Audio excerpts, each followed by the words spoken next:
Ating pag-usapan ang dalawang player na posibleng magbabalik sa PBA sa koponan ng Barangay Ginebra San Miguel. Una na nga dyan ang maugong nga ang balita na sa pagbabalik ni Bobby Ray Parks Jr. dito sa PBA ay papunta daw di umano sa koponan ng Barangay Ginebra San Miguel.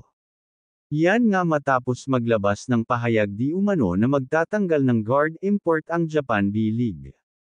Alam naman natin na nasa TNT Tropang 5G pa ang rights ni Bobby Ray Parks Jr. kung kaya't kinakailangan pa ito ng makakapalitan na player.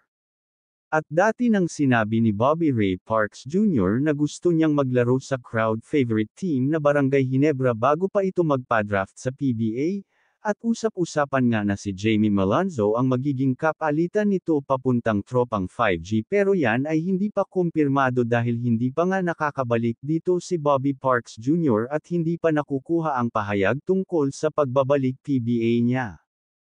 At isa pang player na gustong makabalik at makapaglaro sa koponan ng Barangay Ginebra San Miguel ay si The Muscle Man Vic Manuel.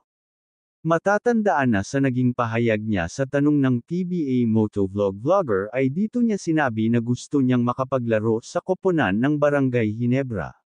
Sa katunayan pa nga dyan gusto pa nga niya na maging teammate si Jopet Aguilar dahil noong naging ka-teammates niya ito sa Gilas sa SEA Games ay naging maganda at mapapadali daw ito sa kanyang magiging trabaho.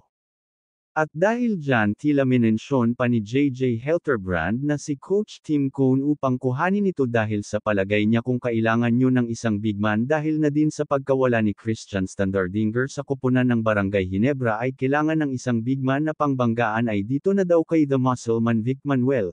Sa ngayon naglalaro si Vic Manuel sa MPBL sa gusto din niyang koponan na Pampanga Giant Lantern. Ano ang opinyon nyo dito mga idol? Pakikomento lang sa ibaba ng video para mapag-usapan natin sa susunod na gagawin natin video. Yun lang at maraming salamat po.